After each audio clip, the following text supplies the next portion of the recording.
You hear that? Is that a gobble? That is our. Apparently, the Brazilians have a different sound associated with the turkeys. Of course they do. That my wife told me when I first did the gobble the first time. She's like, "What the heck is that?" And she was like, "I was like, it's a turkey." And then she proceeded to do whatever the Portuguese version of the gobble was. But Ben, what is it? Don't leave us hanging. I can't even remember. It's probably a bad story with no punchline. But if I do turkey gobbles just kind of on the reg 365, but it's just has an impact this week because, Ben, it is Thanksgiving week. Premier League does not really celebrate Thanksgiving, but we do in the States. I've been off work and to watch a ton of football. Ben, how about yourself? How have you enjoyed this Thanksgiving week? I'm off. I've watched a ton of football. Feel very relaxed. We're off next weekend as well. There's a ton more football coming, so I'm ready to do this. I am ready. Ben, in the week of Thanksgiving, it's in the name. We should give thanks for that is in this world. And Ben, I think a lot of people don't give a lot of thanks for Jose Mourinho. They quite don't like him.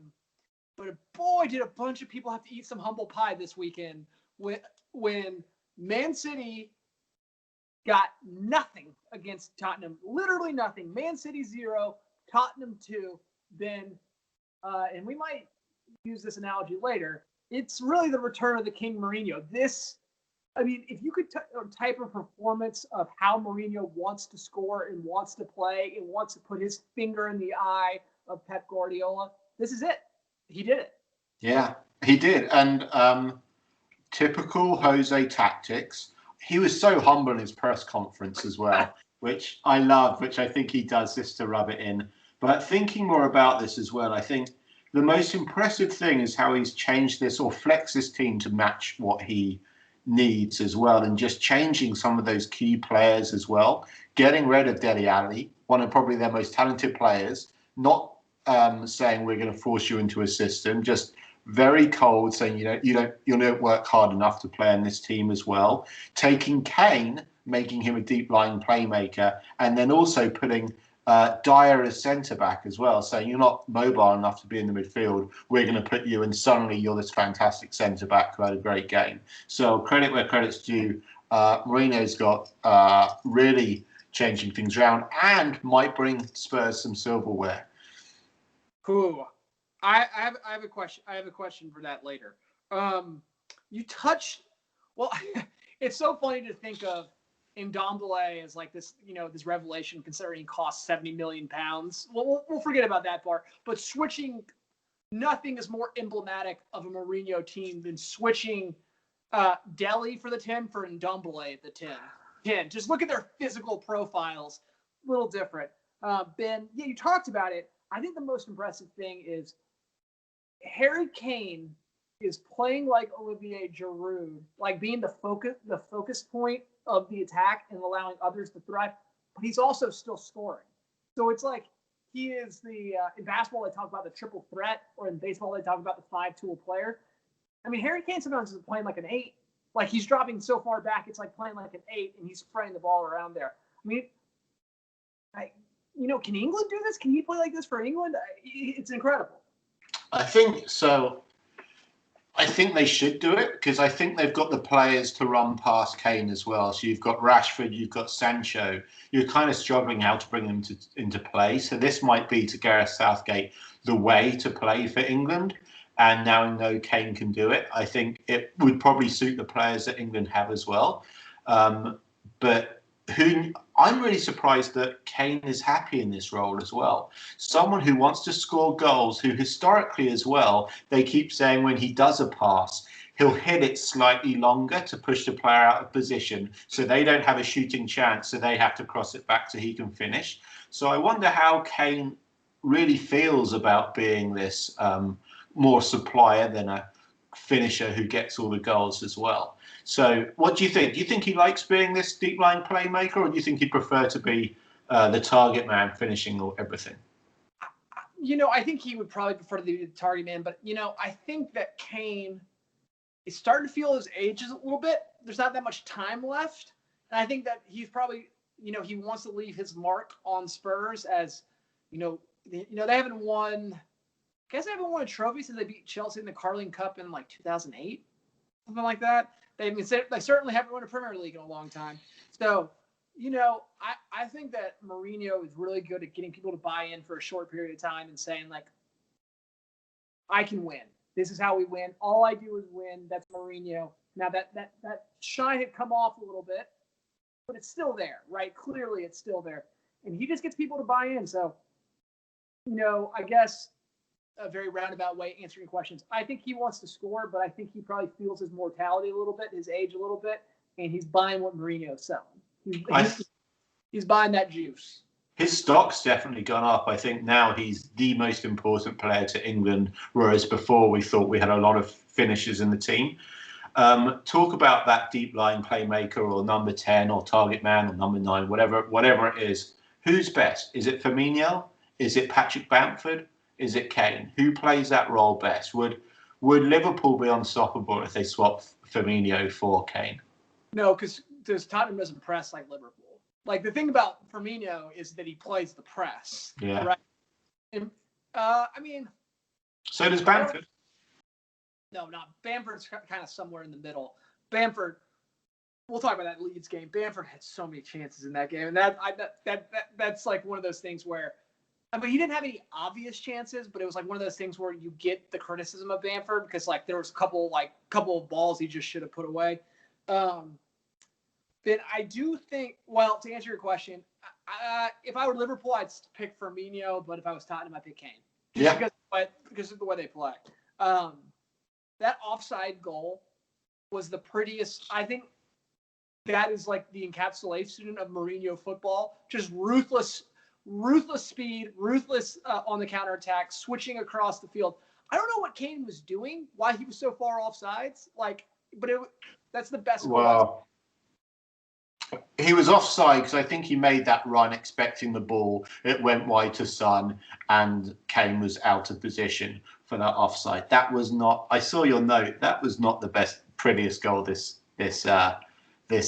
game week. Even there was a much better, faster, changing direction, switch to the left, ball in the middle that actually got finished, and it was that second goal from Everton, which went out to that mazy dribble, switch out wide to Digne. Digne crosses it for Dominic Calvert-Lewin to put away. That was a far sexier, same type of goal, better move than that Spurs goal. Although it was nice, but I think it's been blown out of proportion how good that offside goal was. And Son should have finished it. The bronze medal for that goal. Sexiest goal is Danny Welbeck plays for Brighton. He scored a great counterattacking goal. I like Danny Welbeck. He doesn't score a lot of goals, but I feel like he does everything else well, and he scores great goals, which is weird. He's not a good goal scorer, but he's a scorer of great goals. Yeah. Anyways, Ben, let's talk about the City side. City made news. They sort of built their club around Pep Guardiola, so it'd be very weird if they let him go. They got him signed to a 2-year deal. Then is this going to be – well, I'm going to phrase this question thing. Let's just assume that City has unlimited resources, which they do, right? So they can pretty much pay – I think they're paying Pep Guardiola $22 million a year. And if he stays for 2 years, he gets a $22 million bonus. So inevitably, they're paying him like $30-something million expected value, something like that. So knowing that they could buy pretty much any manager in the world, is City going to regret signing Pep Guardiola to this deal? So it's a 1+1 deal. So they've got him for a year, then an option as well for both sides. Pep is with a $22 million but it'd be loyalty bonus. It's another year's salary. Yeah, I still think he's the best manager in the world. Historically, longitudinally, it makes sense. I think he plays this type of football they want. City to play. The big thing is he attracts the stars as well. So if you've got a big rebuilding job to do, you want players to come and play for a manager that they respect or they believe in, and that's a big part of a player coming because they want to believe they're going to help their development. I think Pep's going to be the one that those players will say, I want to go and play for City because I want to go and play for Pep. I love the way the football they play. Now, I heard all the arguments about he hasn't rebuilt a team. He hasn't made great decisions in the transfer market, has he? We talk a lot about their poor defence and how much they've spent as well, but he's the right person for that job, and I don't know if there is a better candidate out there. And I'd like to hear your opinions on who would be a better choice. There's not a better choice in abstract, but you're committing to this project more. When I think this project, like, I don't think it's gonna be good when they sign Lionel Messi. Like, I can understand, but it's gonna further this problem. It's gonna make the rebuild. They need to rebuild, and signing Pep is only gonna make that rebuild more painful. They have, Chelsea lost the FA Youth Cup to Man City. Those are by far the two best academies in the world. Well, not in the world. For England, is Chelsea and Man City. I don't think Pep Guardiola wants to play any of those young kids at all. At all. I mean, he's played Foden, but it took Foden forever to get into that side. So the reason why I say it might be a bad signing is you're just prolonging this rebuild, which I think needs to happen at City. Like, I don't know. This could all be for naught if they sign Erling Haaland. If they just splash the cash and fix the striker issue and stuff like that. But it seems like you're committing to a project that's not going to get you where you want to go. That's to me. I don't see. To me, the signing of Pep is also the signing of Messi, and I just don't think I would buy Lionel Messi right now. I just don't think I would do it. I wonder if they still will after the season. Now, Messi's had a rough start to the season. He's not happy. He's not playing well. I'm sure those two go hand in hand. I wonder if they will sign him at the end of the season and looking back at the season he's had for Barcelona and say he's not worth it. I think they can still do a U-turn on that deal.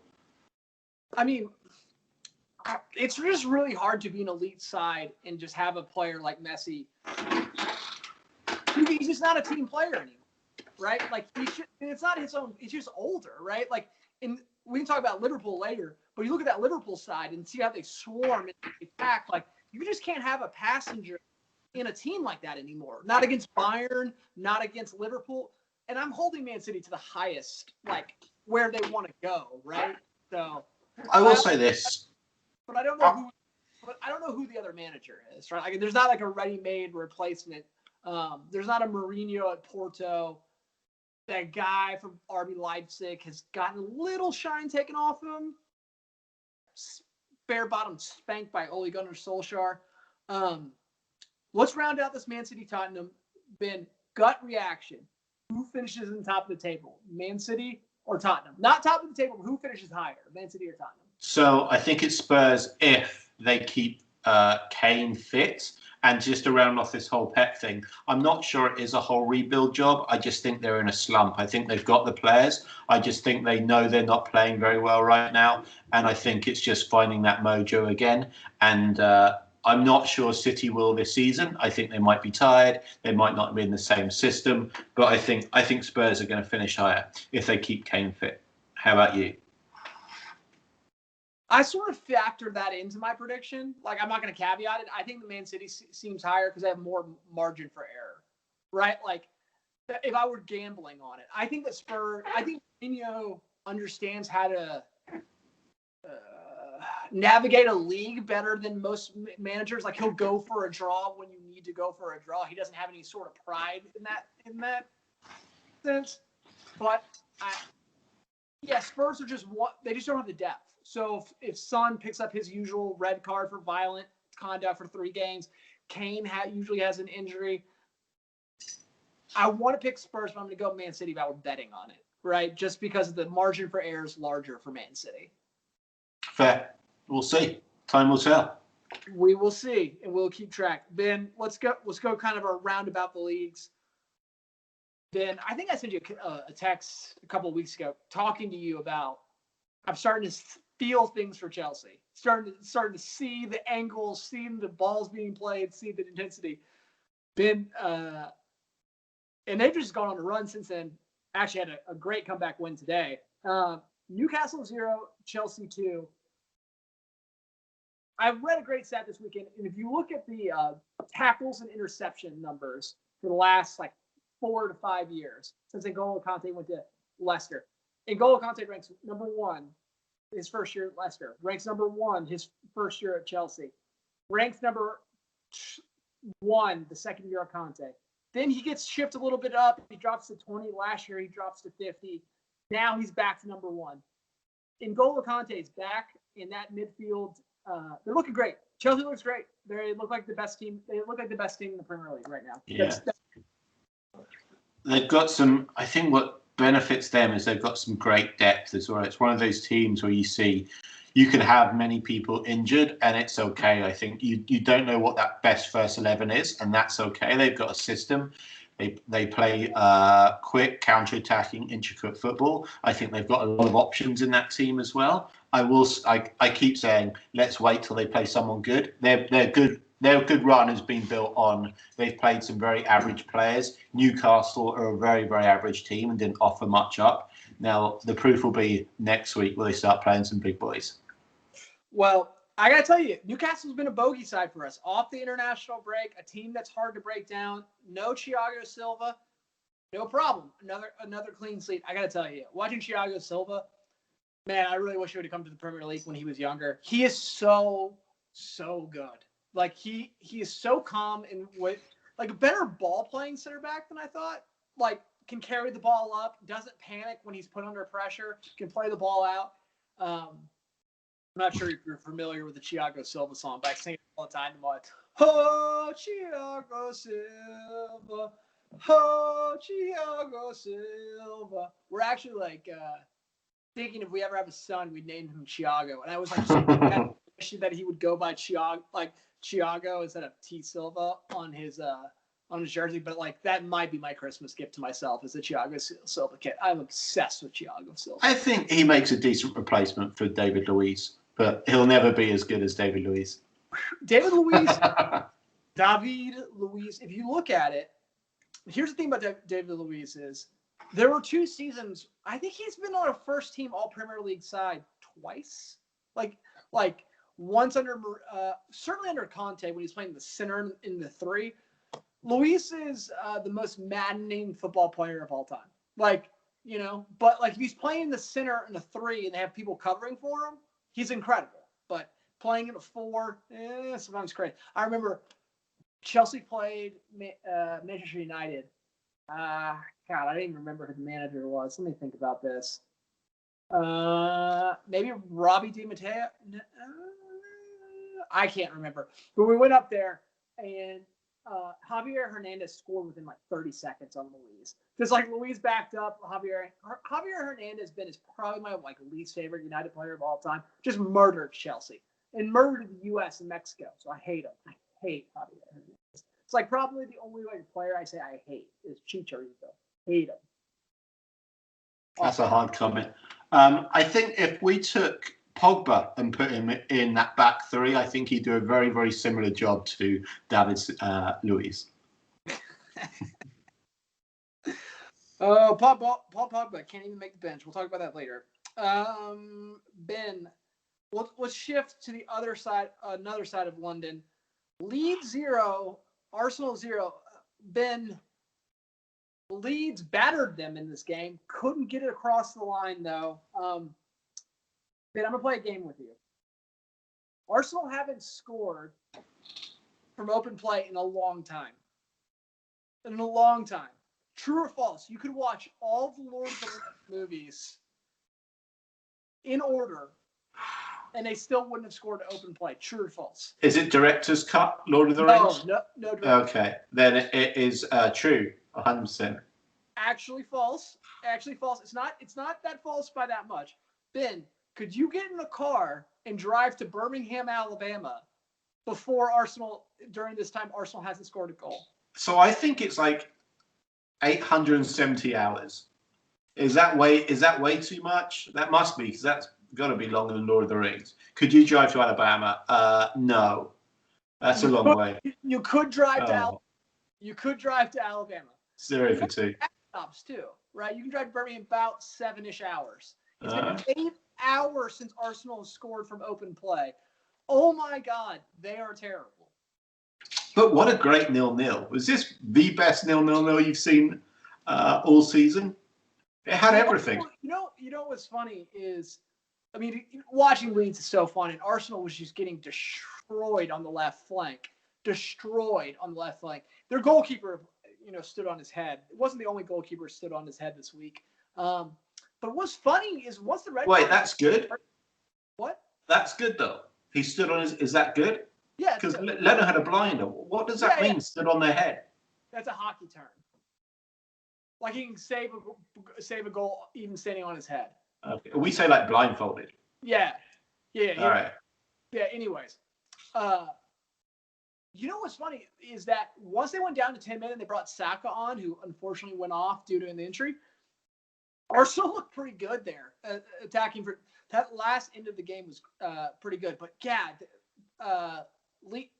Leeds just pelted them at goal.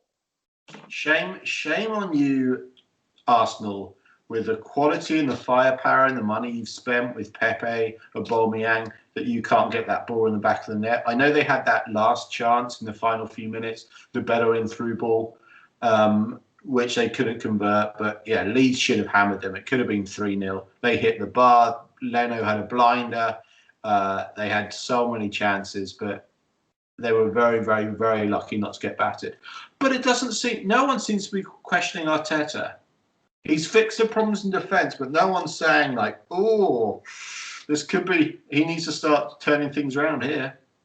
Well, the FA Cup probably bought him some leeway, but like, I don't know. I feel like I was banging this drum from the very beginning. That Williams signing is going to prove to be an awful signing.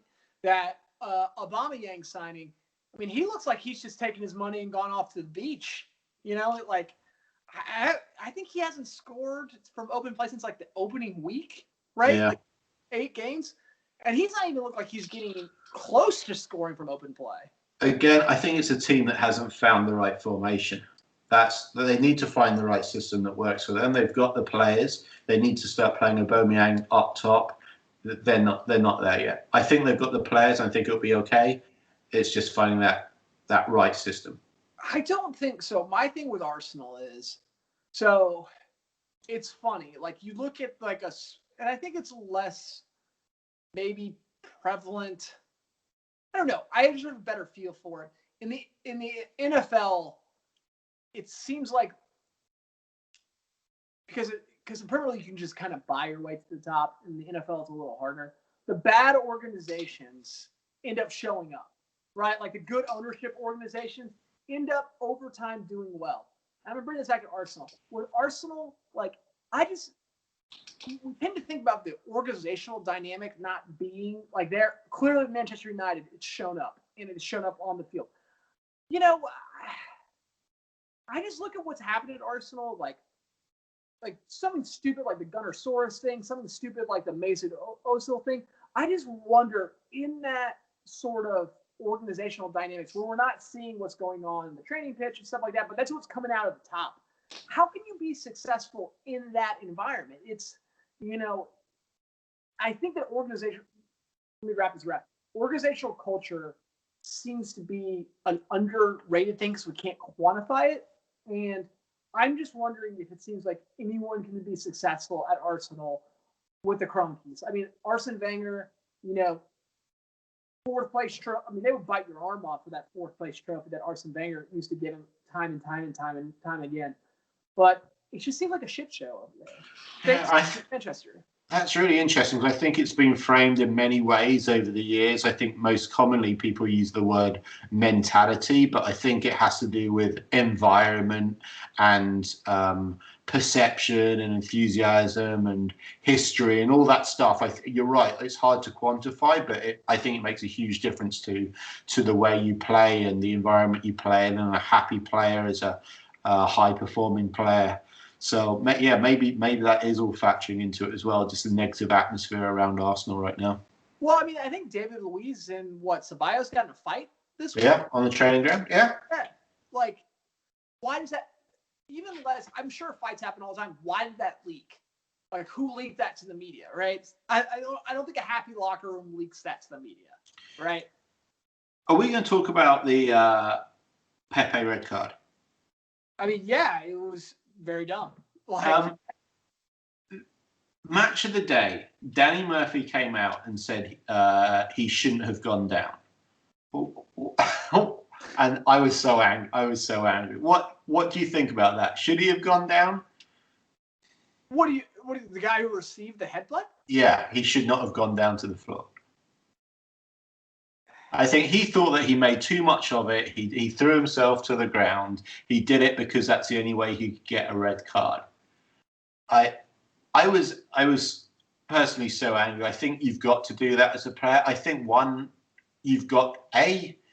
you can't do that. So yes, you do. You have to draw the attention of the ref to that as well. Some of it's a little bit protection as well. Like, I don't want to be headbutted. I don't want your head against mine. I'm going to go down in the fetal position just to protect myself as well and stop my nose getting broken or getting battered around. But it was funny to watch a little domination fight all over the pitch. They were shoving each other, butting into each other, trying to dominate on the field. But absolutely 100%, you should go down if a player puts their head against yours. In the sport that we've created, in the environment we've created, yes. In real life, probably not. What's real life? In the street? In the pub? If you were playing basketball and that happened, I would not expect you to fall to the floor. I still expect violent conduct to be had. He's just trying to draw the ref's attention, right? Like, that's what he's trying to do with that situation. And that wouldn't have been called in previous with VAR, right? And, like, I see what he's trying, but, like, that's the sport, right? Like, under the parameters that we're doing that, but that wouldn't happen in basketball, right? Like, it just wouldn't. I don't think, right? Yeah, I think you're right. That's the sport. This is the rules we've created in the atmosphere we play in. If you go head to head, you've got a right to go down. Well, I've seen a lot worse examples of people going down. This is not like in my 100 of people flopping around in the ground. So I didn't think it was particularly egregious. But if you say in the abstract, should he have gone down or not? In the abstract, not the sport, I would say he should have stood up. But this is not the abstract. This is Premier League football. You're going to go down. If it was you, would you have gone down? Probably in Premier League football, I would have gone down. Yeah, I would too. I'd be mad at my player if he didn't go down. Like, you've got to get that advantage. Okay. Enough. It was dumb, and he's gone 3 games. Violent conduct. So dumb. Idiot. Ben, let's go to Merseyside. Liverpool. You know, you've missed my United game. Oh, okay. I put it in there. I thought I was gonna go there last.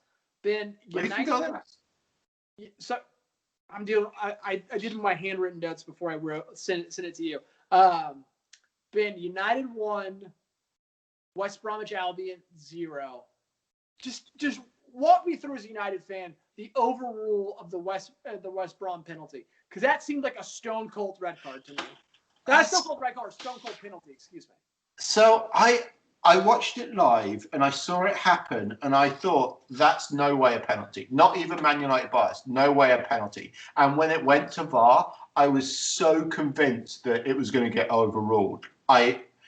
So convinced it was going to, because it wasn't a penalty. So what happened was Bruno did a tackle, but a tackle that was a drag back. So he got his studs on top of the ball, dragged it back and made if any, I don't even think there was contact, but if there was contact, it was minimal on the player's shin guard, and then the player threw himself down. Not even biased Man United, I 100% knew as soon as it happened that wasn't a penalty, and I was so happy that I knew VAR would. I was 100% confident VAR would overturn it. It was a million miles from a penalty. What's it like having every match that you watch as a United fan just determined by VAR? And a penalty from Bruno as well. Yeah, It's frustrating because I know we're not good enough to deserve to win that match, and the fact that we just keep scraping our way, we can only be lucky for so long, and it's doing long-term harm to the club. I wish that Solskjaer could get found out early and we can make a change, but we can't keep scraping around with these just indecisive penalties as well. I mean, you say that you can't keep getting this lucky. It's been a season and almost a fourth of just VAR decisions just going your way. It's incredible. But yeah, it's awful. I mean, if I were a United fan, I'd be rooting for United to lose. Do you think Bruno is the best player in the Premier League right now? No. Do you think he's in the top 3? No. Top 5? No. Maybe the top 10, maybe the top 15, maybe. No. I think Bruno's in the probably right now on form is probably in the top 5 best Premier players right now. Who's number 1 then? Salah? Kane, yeah, fair enough. Yeah, it's better than what I had. I mean, you're also going to slant towards like attacking, right? Like, but there's Virgil. We're not counting Virgil van Dijk. Well, no, he's injured. Like right now, like on form players right now. Yeah. Let me think about that. Kane. I think that De Bruyne, although hasn't scored, like De Bruyne's the scariest player. Not right now. He's still the scariest player from open play when he picks up the ball. De Bruyne, Sané, right? I take Sané. I probably take Sané and Salah, right? Probably Son too. Right. You mean Mane, not Sané? Mane. Mane's a bit flat, but all right. All right, I guess it's. I think he's probably, if they're not 3, he's a top 5. I think 5 to 10. I think 5 to 10 is fine, right? Like 5 to 10 is fine. I'm not even getting into my homer bias like Chelsea. Like Thiago Silva's completely revitalized Chelsea's back line right now, completely. I'd like to take a minute to talk about the win for Big Pen, just in general. Big penalties in general. You're right. There's been more penalties than ever. Now, Big Pen has funded so much money, goalkeepers can't come off the line, which is another win for Big Pen. I heard that soon Big Pen's also lobbying hard that keepers won't be able to move. They're going to have to be statues in goals as well. Did you see the MLS shenanigans this weekend? Oh, that's insane! Right, another win for Big Pen. It's nationwide. It's nationwide. Who's pulling the strings for Big Prem? Is Bruno president? He's the one profiting off it. What about Vardy, the shadow agent? Big profiter off it as well. Ian Wright says we shouldn't have the shutter run. I mean, the only person against Big Pen right now is Fulham. Fulham, no, they're not going to take your Big Pen money. They are going to shank every penalty you give them because fuck you, we are not taking your Big Pen money. And big up to Fulham for doing what's right and not bowing to Vardy or Bruno's dirty, dirty Big Pen money. I think they've missed like 5 to 8 penalties. I heard something absurd. Good for them. Good, and you know what? With a manager like Scott Parker, he would not take your bribes. He would absolutely not. Solskjaer, absolutely. He's putting that money straight in his pocket. Bruno's profiting. I mean, with how many times Scott Parker flew over the English coast to defend the country during the Battle of Britain, there's no way he's taking a bribe, right? He's a good man. He's a good man. He's not taking your penalty big money. No, I hadn't even thought about that. Who could be the sleeper agent of Big Pen? I mean, obviously Vardy, obviously Bruno. Look who's profiting. It's those guys. The guys at the top. It's disgusting. I think Aubameyang probably won the Golden Boot. last year because of Big Pen, maybe? Yeah, but Big Pen really started putting its money in this season. Yeah. All Well, that hedge fund money. It's disgusting. Big Pen was seeding the he was planting seeds last season, right? He definitely had feelers out for sure. All right. All right, let's go back to Merseyside, Ben. Liverpool 3, Leicester 0. Let me just say this before this narrative gets out there. The narrative coming into this match was Liverpool was completely undermanned, and they destroyed Leicester, which they did. Leicester also undermanned, which they didn't really talk about. That like Leicester was like, oh, where's Ndidi? Where's the center back's name? I can't even say. Like their back line, Pereira was out. I think they were missing like 3 out of 4 of the back line. But my God, Liverpool were at their throats from the very early and often. I didn't even know this. I was listening to another podcast. Apparently, if you look at XG, the time Klopp was there, it's the highest XG Liverpool has had since Klopp was at Liverpool was that match. Just curb stomped them. I thought this match was going to go the other way 100%. Yeah. I mean, you would think like, hey, Van Dijk's out, Gomez is out, TAA's out. Like Leicester hit on the counterattack. It seemed like the narrative was going to write itself, but boy, did it not. It was ugly. And here's the thing: you know who I was most impressed with leaving that match? Schmeichel. Schmeichel had a great game in that match. Like he's a great keeper. Yeah, he had some great saves in that match. Like I felt like I call it the Tim Howard America versus Belgium performance, where somehow the keeper, even though they lose, comes out like it's almost like a valiant loss. Right? No, that was the most overrated keeper performance I've ever seen. He made probably 12 very average saves that he should make, and everyone acted like he was the best goalkeeper ever to walk the earth. It was ridiculous. Yes. I hate that comparison so much. It was so average. The Howard performance was overrated.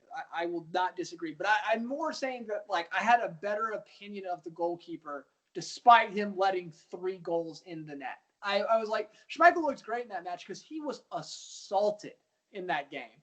Assaulted.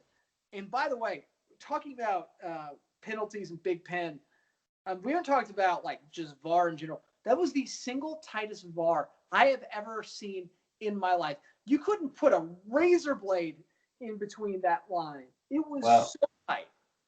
Not to be pedantic, that wasn't VAR. That was Hawkeye goal line technology, right? Is that what you're talking about? So yeah, it's not VAR. It was that like what was that? A millimeter on the line? It's Firmino. He's cursed. He has the curse. It was inside of the post, and then a millimeter not quite over the line as well. Thank God he scored a little bit later. Otherwise, that boy is cursed. He's not allowed to score goals. He's gonna have a tough. Well, unless they do that 4 up top. I mean, I think I was very right in the beginning of the season talking about how I thought the Arsenal signings were awful. I was not very right about the Jota signing because that he just pops up everywhere right now. Pops up everywhere. Firmino's gonna have a tough time keeping that place. A very tough time. He was, and I wish we said this last week. They bought Jota for depth, and I don't think he'd be a first team starter, and now he is. And I wish they'd stop playing in the first team because Liverpool that need that depth. I think you can make a case for everyone as well. So the sign of a good team is they have a very, very good system that everyone can play in. So if a player goes out, it doesn't all fall apart. It's not dependent on there. You can take out Firmino, you can take out Salah, you can put in there Jota, you can put in there Shaqiri, people like that. And I think what shows is they have a system where it's well drilled. Everyone knows their jobs. It might be rock and roll or heavy metal football as well. But they also had Jota, Milner, Jones, Williams, all those 4 peripheral players come in there, fit in seamlessly. You didn't even notice a change in style, change in intensity. Everyone comes in, plays in that position. The system still works. We go wide on the left. We whip crosses in. We do integral overlapping runs. Everyone knows the system never changes, and that's a sign of a brilliant team. Yeah, I mean, they're a brilliant team. They are. I don't think you're hearing any debate on. I do think the narrative that Leicester wasn't undermanned was a little like they were very undermanned in that match. But so were Liverpool. Liverpool rose, and again they like curb stomped them. Just it was ugly. Ben, and just to be clear, more than a brilliant team, it's a brilliant manager. That is a sign of a team that is very, very, very, very well coached with a brilliant manager. Yeah, I mean. Yeah, I mean, Klopp's the number one manager in the world right now. Like, I don't even think that's like even much. Well, I guess you could say the Bayern manager Hansi. I think it's Flick. He's had a pretty good run considering he was Joachim Löw's. Like, I think he's his assistant manager for Germany when Germany actually was good. You know? Yeah. So yeah, I mean. He's the best manager in the world right now. So, I think Mourinho might come for his neck, trying to regain that throne. Listen, Mourinho burns bright. Like now, Mourinho can't do this forever. That's but Klopp couldn't do it forever at Dortmund. Klopp got fired, right? Like he got fired from Dortmund. Like it does happen. Every manager. Like I think that's the hardest thing. I think as I get older, the more I appreciate Sir Alex. Yeah. Right? Because it does seem like not many managers can go through multiple cycles. That the message gets lost, people get tired, people get tired. Like that, yeah, Sir Alex and, I guess maybe Simeone's doing it. He's been there 12 years. I think Wenger's done it as well. I think it's very hard to be a manager for longer than 10 years. And the ones that are still doing it and remaining consistent, I think they're the ones to be heralded. Yeah, exactly. I mean, love to make fun of Wenger, but like as I reflect back on Wenger, he becomes like a better and better manager in my head. And Sir Alex is, I don't think everyone's going to call him the best tactical manager of all time, but look at like the shit show United has become from an organizational culture after him. So Sir Alex may be the best manager of all time. I don't know, possibly. Then speaking of excellences in performance, let's go to winners and losers of the week. Ben, for match week 9, who was your winner of the week? Can I go loser first and then winner? Because they kind of go hand in hand as well. My loser of the week this week is Scott Parker. I think this might be, he's getting close to the end there. But the winner of the week is going to be Fulham when they come in and they get Poch before anyone else does, and they build this title-winning team by the end of the season with Poch at the helm. So they're going to be the winners of the week with Pochettino as their new manager because they're the first in the manager sack race. Man, I kind of watch a little bit of Fulham because Ruben Loftus-Cheek is there. I'm watching him. It's just sad. And they should be Chelsea's rival. Like that, like. Them and I guess Brentford technically, like Brentford, QPR, Fulham should technically be some of Chelsea's rivals, and Fulham just. Ugh. What's funny is that I don't know how aware you are. Is we're talking about this organizational culture thing. The owners of Fulham are also the Jacksonville Jaguars, right? This terrible NFL franchise. Terrible NFL franchise. So maybe it bleeds together. Ben, my loser of the week. Gotta go, Pepe. Red card. He's out for violent conduct for 3 straight games. Putting yourself in a situation where Arsenal is. And we'll talk about it here. Like Arsenal is in. I don't know where the answers are going to come from. Like that's the whole thing. And Pepe had just sort of gotten back in the team a little bit, like where he'd been left out for a little while under. I guess even Unai Emery and Mikel Arteta. Like has worked himself back into that side, not going good. You may not be seen till after Christmas is getting a straight red card. Mikel Arteta was hot. Yeah, rightly so. Yeah, in my winner of the week, I mean, obviously it's Mourinho. I think he's like, I'm just like, I'm loving the people having to backtrack on the podcast about him and having to sort of begrudgingly give him respect for how good of a manager he is. He is certainly like, you know how the back. Here's what I do love about Pep and Mourinho. I think they need each other. Like, I think they're the two sides of the coin, right?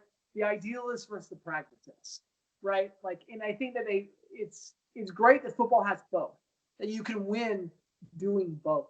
And right, Mourinho putting 6 in defense and just saying, Pep, bring your waves. I will break you on the counterattack. I think that's great. That's why I actually really like football is man for man, Man City is probably a better team than Tottenham.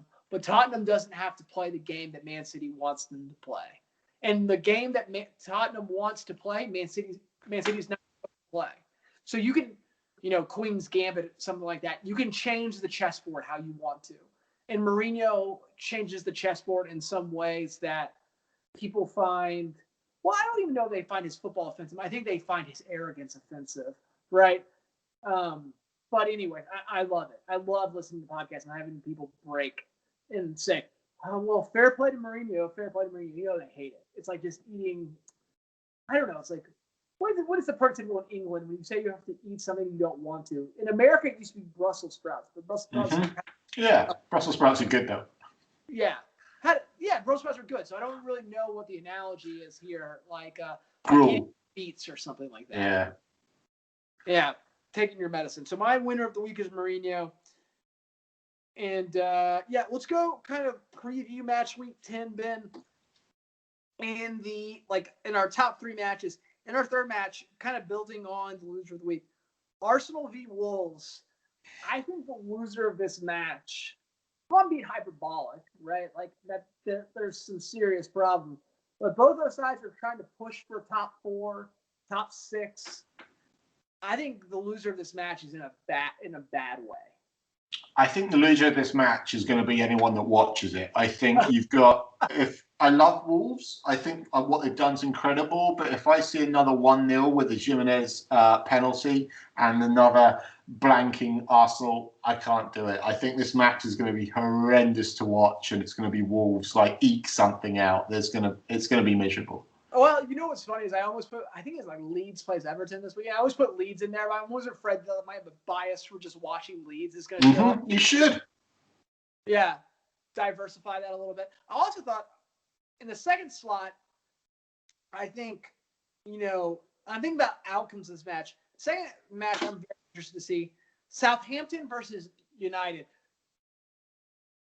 Is Southampton really going to push for sort of that Wolves, Leicester? Are they top 6 worthy or pushing for it? And is United going to self-destruct?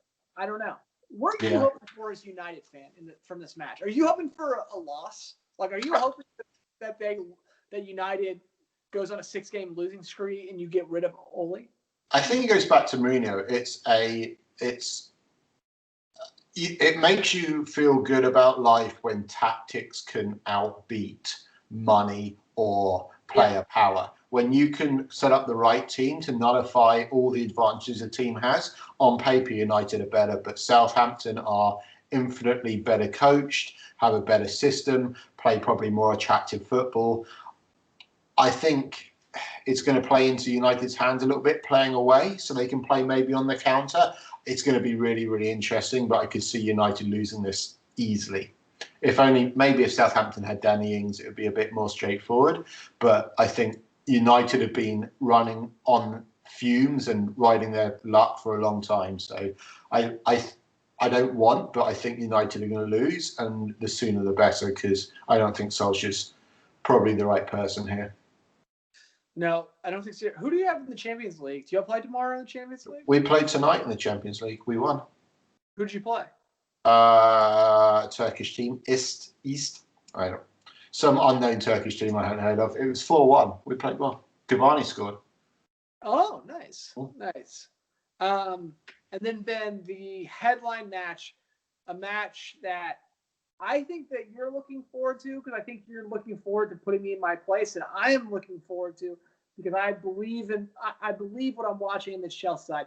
Chelsea versus Spurs. The Mourinho returns to the bridge. Lampard, master against pupil. Right, the storylines writes itself. Very different match than last season. Actually, I think Lampard is the only manager to do the double over Mourinho in the season. Right, I think that's correct if I remember that correctly. So Chelsea versus Spurs. Ben, who do you like in that match? Yeah, I think this is the fakers finally get found out match. Both Spurs and Chelsea. Everyone's heralding them as the winners or future winners of the Premiership. I think we'll start to see in games like this. I'm glad they're playing each other. We'll start to see more of the Emperor's new clothes, and we'll find out they've both been running around naked. I'm sure. I think Chelsea are going to win it. I think Chelsea are going to win it because they've probably got more quality throughout their side.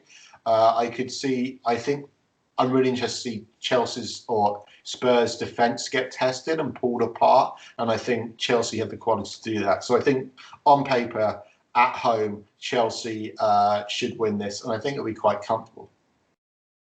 Wow, I didn't expect that. I do feel like the narrative is coming out of this match. Whoever wins is going to be, this is the team that's going to make the challenge for the Premier League. This is the team that's going to challenge Liverpool for the Premier League title. So Chelsea win, they're going to be the golden kids. If Spurs win, they're going to be the golden kids. I'm very worried about Spurs counter. You know what Mourinho is going to do. He's going to have the same game plan he did against Man City, right? I do think the one thing that will help Chelsea is against a team that sits back like that is if they can get Ziyech and Reece James on the ball from the right wing, just pumping in crosses. I'll be interested to see if Giroud starts this match, right? Because he doesn't really like. It seems like a Giroud match. I'll be interested to see if Giroud starts. I don't know if you put Timo Werner in there because I don't think that we're going to get behind Tottenham. I just don't think that's going to happen in that match. Maybe. I do think they have a very, very slow centre-back pairing and they have very bad positional wing-backs. So I think it might be easy to get behind, especially with some pace as well, unless they sit back and block. It'll be interesting. I guess we'll see. Well, Ben, we will see. Can I offer off two more? So I think a good shout is that that two more games as well. I think Leeds-Everton, that is a good shout as a game to watch as well. Leicester-Fulham could be interesting as well. That might be Scott Parker's. Only to see Scott Parker's maybe last game. And I could see Vardy running riot all over Fulham as well. So we'll see. They haven't got the defence sorted out. And Leicester's a team that have scored 7 on the reg. So we'll see as well. And I think another one where Chelsea and Spurs might be challenging for that top 4. I think for that European challenge as well, West Ham Villa will be interesting as well. Very same narrative as that Chelsea Spurs, just maybe a couple of more points below that top 4 spot. West Ham Villa is a game that I also almost made my contention for the top 3. That is, it's two sides that have gotten off to very, very good starts. Two sides that probably people thought were going to be flirting with relegation. They're sort of, I think, a notch below that Southampton of, do we think this side is going to push for Europe? But certainly, like, they could be top. Both of them could be top half teams. And yeah, I guess Jack Grealish is probably, if you have to go team of the year, 1/4 of the way through, or 1/3 of the way, 1/4 of the way through the season, I think Jack Grealish has to be on that list. If we're putting a top 5 together, Grealish and Bruno in that top 5. Yeah, it was funny when you were talking about the England team and you didn't mention Grealish on that side. I was like, you're gonna get stoned, man. You can't talk about England and not mention Grealish. They're building the team around him. He's been brilliant. I think should he have gone to United? Should they have signed him instead of a Pogba? Could he have played with a Bruno in their kind of a free role as well? Or maybe Villa's just the right team for him, where a team can be built around for him and he can be the main man. Yeah, I don't know. Yeah, I mean, he played pretty well for England. I didn't know if that was going to translate, and it did. I feel like that the thing that's going to trouble Jack Grealish is if you do pry him out of Villa, you're going to have to pay. so much money to get him out of Villa. He's their captain. They don't have to let him go. He is basically their entire side. So with that amount of money that you're going to pay, it's sort of going to be like the Andy Carroll syndrome. Is that, I mean, Andy Carroll is a great footballer, but it became Andy Carroll, the $30 million striker, when $30 million was a lot of money, right? Like that number, whatever it is going to be same thing's happened to Harry Maguire, to be fair, is that number is going to follow him around, and it's sort of going to be like it could be an anchor around his neck. Yeah. Right? To a lesser extent, it's like the Danny Drinkwater effect. Like you paid $30 million for Danny Drinkwater, like the worst signing ever. But yeah, there's going to be an English tax on Jack Grealish. There's going to be an Aston Villa. This guy came from the Championship. He's our captaincy. So it's going to be like, I don't know if he's going to be worth £100 million, but I have a feeling that someone's going to end up having to pay £100 million to get Jack Grealish out. The time to get Jack Grealish was the end of last season, and no one came in for him this summer. Everyone kind of was like, we're still not sure. He signed that big long-term contract right at the end of the transfer window when he saw he wasn't going anywhere. And you're right, now he's locked in. This is it. He's not leaving Villa. Yeah, I mean, he's not leaving Villa unless rich Uncle Moneybags comes in and drops the bag. And I just I think it's too much. I mean, like, he's a great player, but like, I mean, I'll think of Ziyech or Chelsea. Like, you can find players for £40 million that are as good as Jack Grealish, but you're going to pay a huge tax for him. You know who the team that will have dithered and dotted and missed out and could have got his player for a lot cheaper and then had to pay $100 million a couple of seasons later? That's going to be United. United are going to buy him for $100 million when they could have got him for maybe a quarter of that a few seasons ago. Oh, it's going to be so funny when they take a combined transfer fee of £300 million for Sancho and Jack Grealish. Oh man, reading over their investor reports for United fans. It's all publicly available information. Like, we made strategic investments in the market and for great investments in Sancho and Grealish. It's gonna be funny. Both good players, but they're not worth £300 million combined. No. Anyways, Ben, that's all the time we have for this week. I hope that you have a great Thanksgiving, although not a natural born American. You are an American citizen. Are you a big Thanksgiving guy? Like, it's fine. It's fine. Fun. It's the best. It's all right. That we have. It's the best. Christmas is better. No. You get presents. No. You get the food and presents, whereas now you only get food. Here, let me tell you why Thanksgiving's the best. And it's probably because you never went to college in America. The best night of the year for college is Thanksgiving Eve. Everyone comes back. Everyone that haven't seen each other forever. You go to the bar. You get absolutely plastered. You may hook up with a high school chick that you hadn't talked to in a little while. Who knows, right? And then the next morning you get up, you sleep in. You don't feel like a piece of shit because you're supposed to, because you're not supposed to eat lunch or dinner or whatever until 3 or 4 o'clock. And then you have an excellent meal and you watch football, American football. You just lounge around all day. It's fantastic. There is not a better 2-day stretch than Thanksgiving Eve and Thanksgiving. So in England, we have exactly the same, that big college night where like you come back into town, everyone's in town, so you see up with everyone. That's Christmas Eve in England.